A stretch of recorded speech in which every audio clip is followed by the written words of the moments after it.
Welcome to the deep dive. You know the story, don't you? It's practically a modern myth. A visionary founder, maybe a singular genius battling against all odds, often portrayed as being completely alone to build an empire. Right, and business biographies, they often lean heavily into these thrilling tales, these heroic figures, painting success as, the triumph of one extraordinary mind. Exactly. It's like one person's sheer will and intellect shaped destiny. We see it everywhere, right? From tech titans today back to the industrial magnates of yesteryear. It's a narrative that really resonates, doesn't it? It gives us a clear hero to root for. Yeah, a satisfying story where individual brilliance just conquers everything. Today, we're going to take a deep dive into this very phenomenon, what's often called the great man theory, but applied specifically to business. Right. Our mission really is to analyze the genre of business biography itself. We want to question whether this relentless focus on founders and CEOs truly gives us a complete picture. Or even an accurate one, maybe, about how great companies are actually built. Precisely. We'll explore the potential dangers of this heroic view of leadership and, hopefully leave you with a more nuanced understanding of how true, lasting success is actually forged. And to help us navigate this, we've pulled together quite a stack of sources. We'll be looking at classic business analyses, things like Built to Last and The Innovator's Dilemma. And also more personal accounts. Howard Schultz's Pour Your Heart Into It, for example. And naturally, we have to look at biographies of some iconic figures. Steve Jobs, of course. Maybe John D. Rockefeller, too. Absolutely. The goal today is to unpack what these powerful narratives show us, but maybe more importantly, what they often, perhaps by design, leave out. Okay, let's really try and unpack this human attraction. Why are we so drawn? So drawn to the narrative of the lone visionary, the singular genius. It's a powerful archetype, isn't it? Yeah. Almost mythological. We seem to crave stories that simplify what are often incredibly complex realities. Yeah, and the idea that one person, just through sheer drive and intellect, can single-handedly change the world, well, it's incredibly appealing. It is.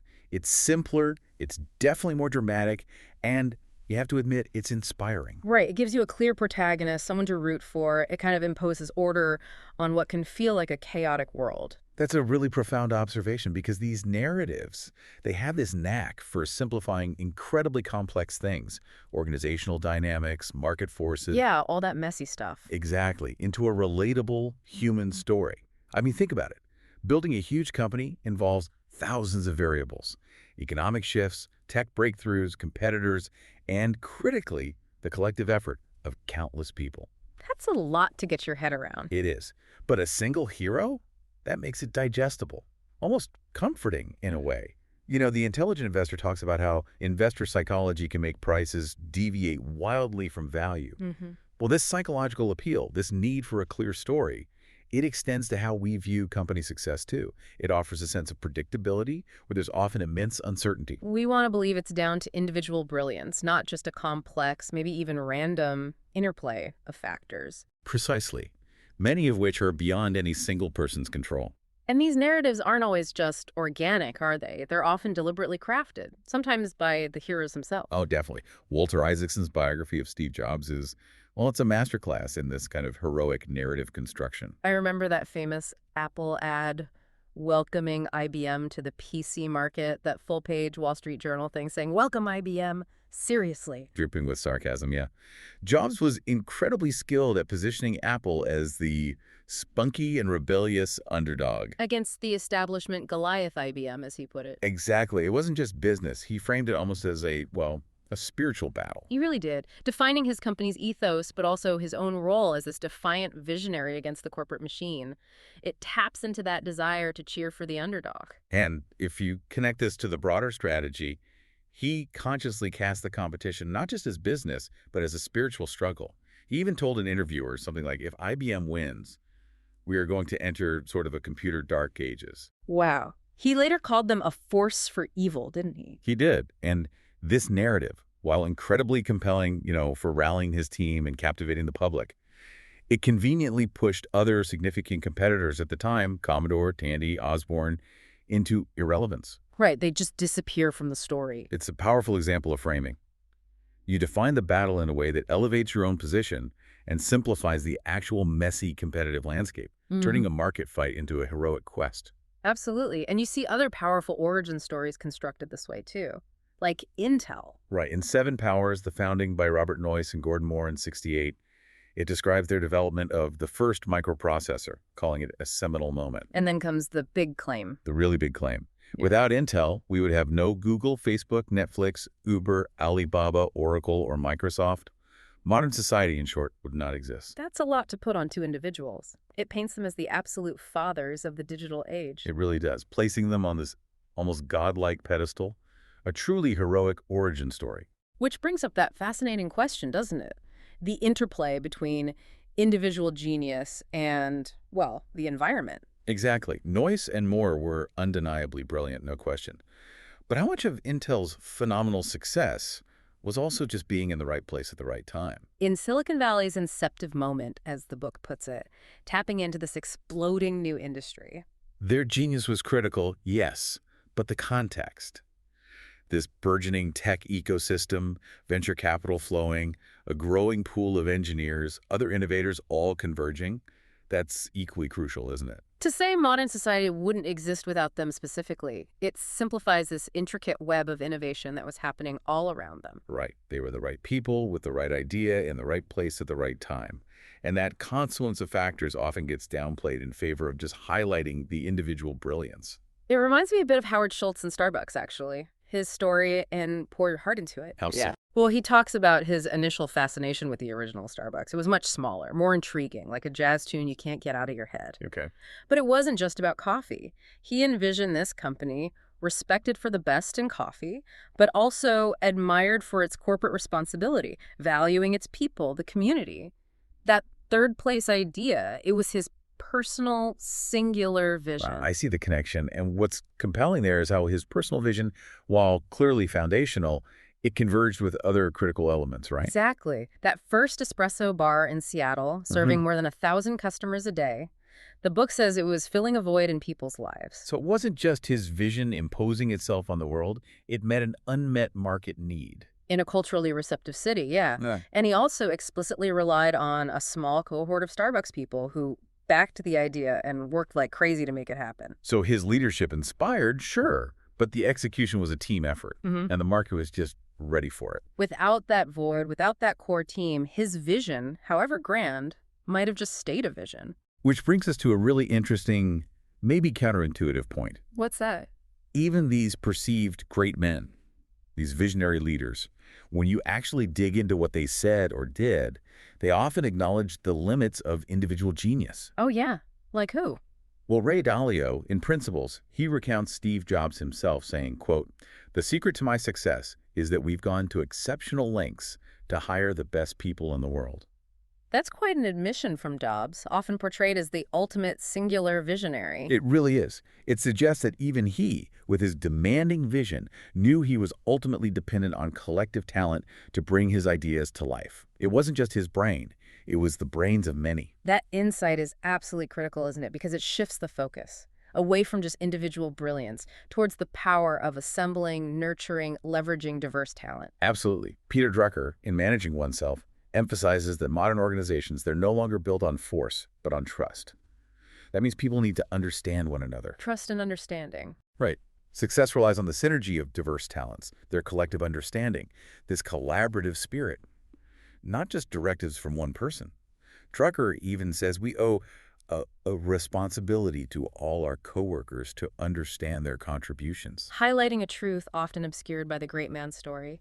Without a capable, trusting, empowered team, even the most brilliant individual would struggle massively. The genius might actually be in orchestrating that talent rather than possessing all of it yourself. And it's not just about hiring the best, is it? It's about recognizing where the real intelligence actually lies within an organization. That's a great point. General Stanley McChrystal in Team of Teams talks powerfully about information asymmetry.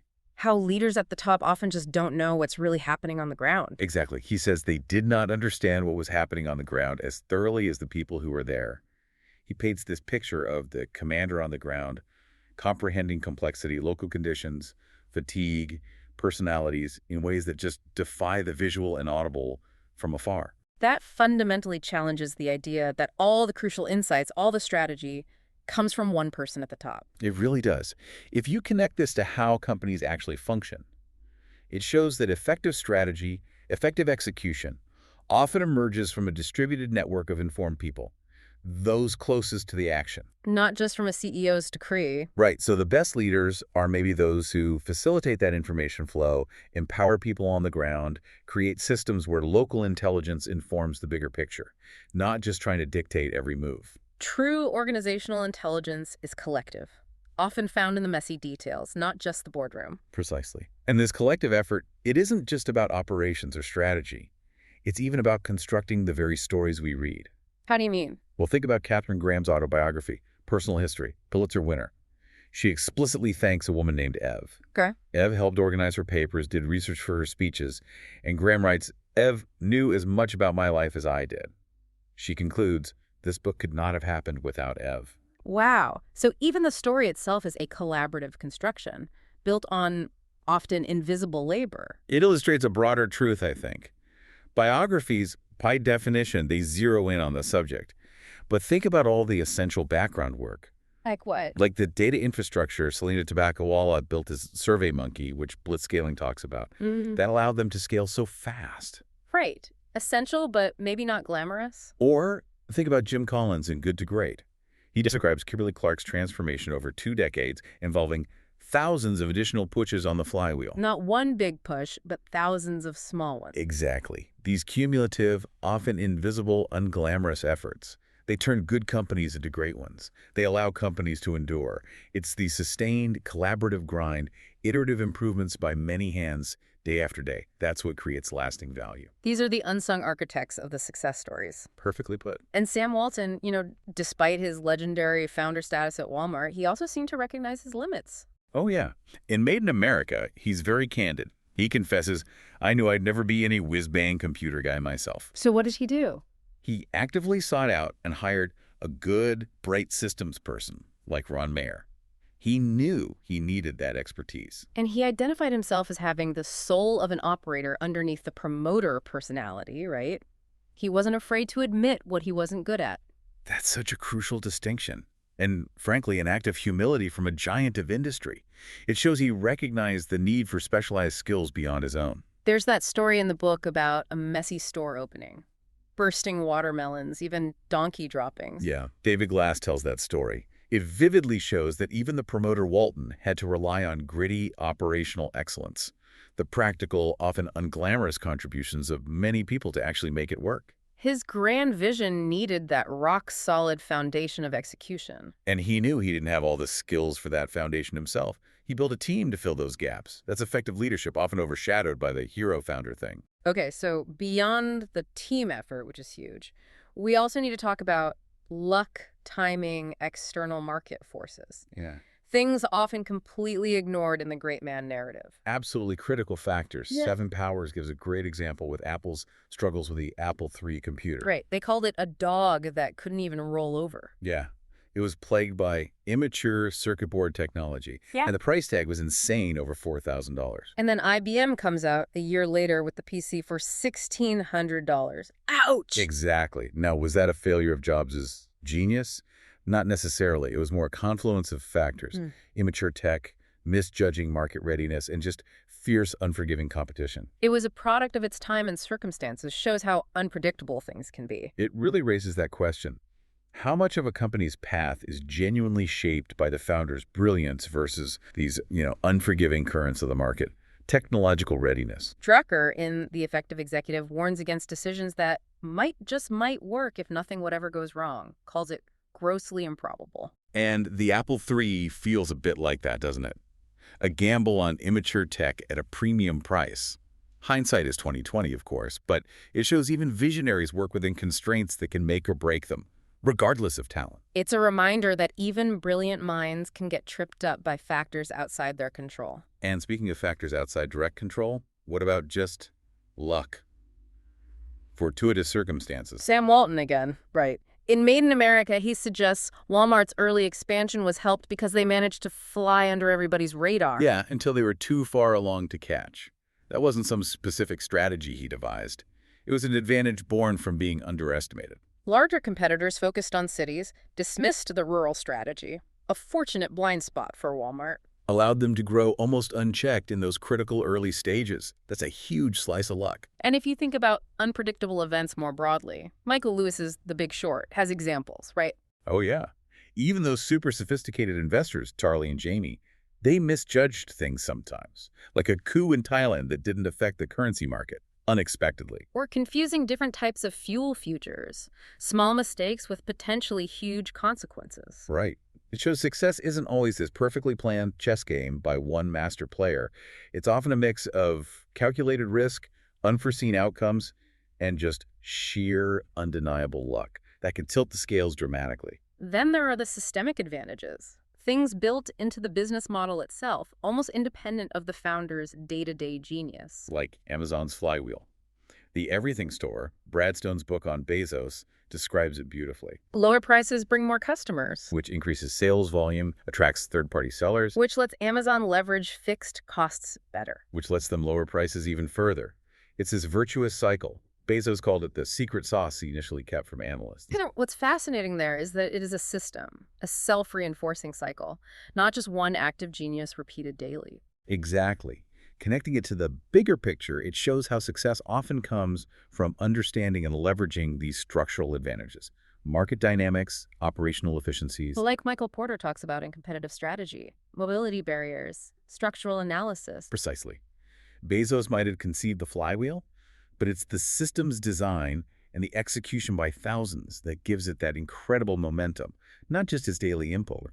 The genius was perhaps more in the initial design. But sometimes the very success a great man achieves can actually become a problem later on, right? Absolutely. That's the core idea in Clayton Christensen's The Innovator's Dilemma. The disk drive example is classic. Established makers of 5.25-inch drives mostly failed to switch to 3.5-inch. And not because they couldn't engineer it. It was because they were misled by their customers, who at first didn't want the smaller, lower margin drives. Their existing success trapped them. Right. The book also explicitly states, huge size constitutes a very real disability in managing innovation, citing HP splitting into two companies as recognizing this problem. Scale, the hallmark of greatness, becomes a hindrance. Which raises that critical question. How often does the great man's story just gloss over these systemic challenges baked into success itself? The very things that lead to dominance efficiency, catering to current customers, focusing on big opportunities, can become huge handicaps when disruption hits. Even a visionary can be constrained, maybe even blinded, by the organization's existing values, processes, market focus. Past success and the hero worship it fuels can really hinder future adaptability. Yeah. It's a complex dilemma where yesterday's strengths become tomorrow's weaknesses. No single genius can just wish those rigidities away. Okay, let's shift gears slightly and talk about the potential dark side of this great man theory, the dangers of founder worship, the unrealistic expectations it creates. Yeah, this is important because this heroic narrative, it can inadvertently foster a culture of blame, maybe a lack of accountability. Because the hero is always right, and if something goes wrong, it must be someone else's fault. Sort of. Right. Think about James Taggart in Ayn Rand's Atlas Shrugged. Maybe a fictional example, but illustrative. Facing a crisis, he just screams at his subordinate, Clifton Losey. Do something, I don't care what you do, it's your job, not mine, that kind of thing. Exactly. Completely deflecting responsibility, refusing to engage with the problem himself. It's a visceral picture of a leader blaming downwards. And that kind of behavior, competitive strategy, might call it typical of a paternal dominant firm, where one leader calls all the shots. Potentially, yeah. It can become deeply ingrained. It fosters an environment where leaders avoid critical self-reflection, avoid accountability. They just project problems onto others. Which is the polar opposite of what something like radical candor advocates, right? Saying, I think that's wrong, not you're wrong, to encourage open dialogue. Exactly. The great man myth can easily encourage a top-down blame culture. The hero is above reproach. Everyone else absorbs the criticism. And we saw the absolutely devastating real-world consequences of this kind of hubris and lack of accountability with Enron. Oh, absolutely. The smartest guys in the room details it chillingly. Top execs like Lay and Skilling were obsessed with Enron's quarterly numbers. Millions in personal stock options tied to those numbers. Right. Fasto getting $25.1 million from just one secret partnership he controlled. The book explains how these related party entities were used to basically hide debt and inflate profits. All to hit its earnings targets.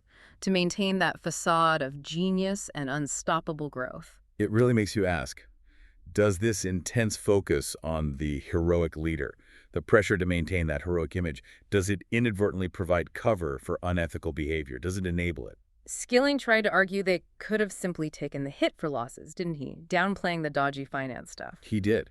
But as the book points out, the market would certainly not have taken a write down lightly. There's this dangerous disconnect between the perceived responsibility, hitting the numbers, and the actual responsibility, ethical conduct. The pursuit of heroic numbers led to deeply unethical practices. The focus on individual genius can obscure systemic corruption, all to keep up appearances. It's a tragic potential outcome. Another stark example, maybe in a different field, is Robert Moses. From Robert Cara's The Power Broker. Right. Depicted as using steam shovel government tactics, not to be restrained by elected officials. Treating commissioners like dogs, manipulating the press, allowing nothing to get in the way of his projects. His singular vision achieved huge things. Bridges, parks, but often at a massive human cost. Displacing communities, overriding democracy. So connecting that to leadership, Moses becomes this cautionary tale about unchecked individual power. Absolutely. His effectiveness came at the cost of democratic process, public input, basic dignity. It shows, as Drucker said, that leadership is not magnetic personality that can just as well be demagoguery. Even admirable results can be tainted if the leadership style devalues collaboration, decency, accountability. Makes you question what greatness really means if it comes at that price. And this relentless focus on a singular vision, especially if it hardens over time, can also block adaptability. It can undermine long-term success. Theodore Levitt's Marketing Myopia article comes to mind, the kerosene lamp industry example. Classic.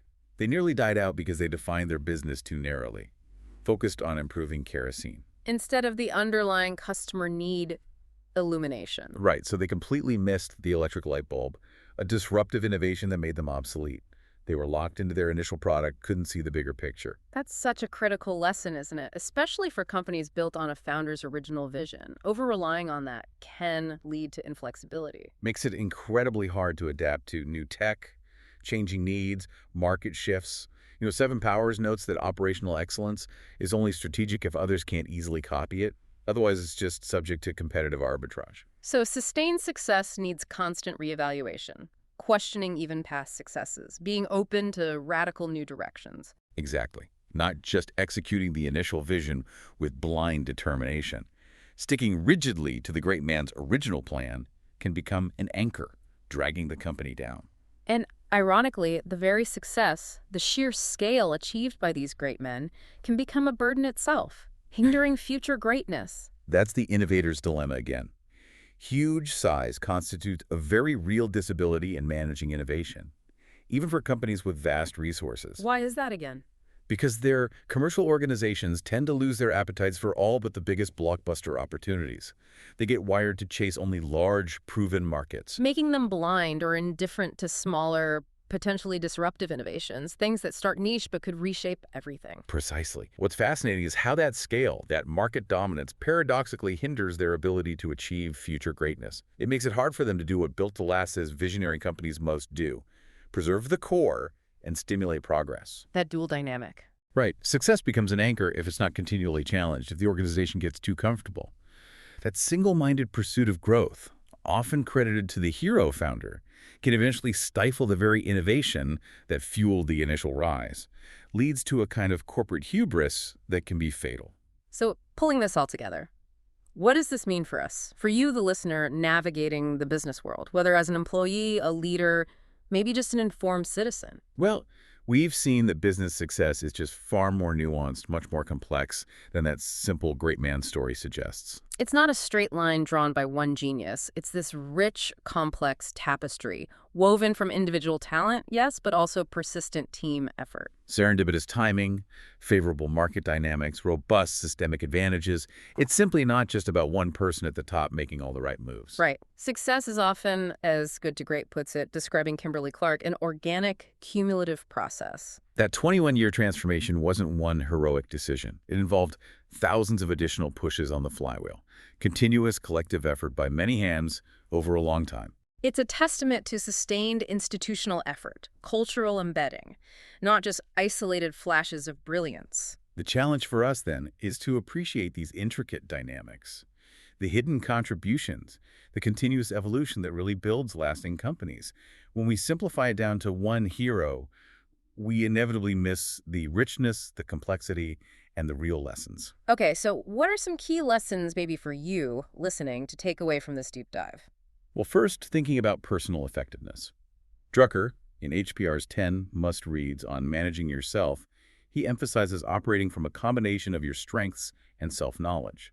That's how you achieve true and lasting excellence. Understanding around how you perform, your working style, your values, not just trying to copy someone else's heroic path. Exactly. Self-awareness, not emulation, is the starting point for contribution. And from the practice of management. There's a profound bit about leadership itself.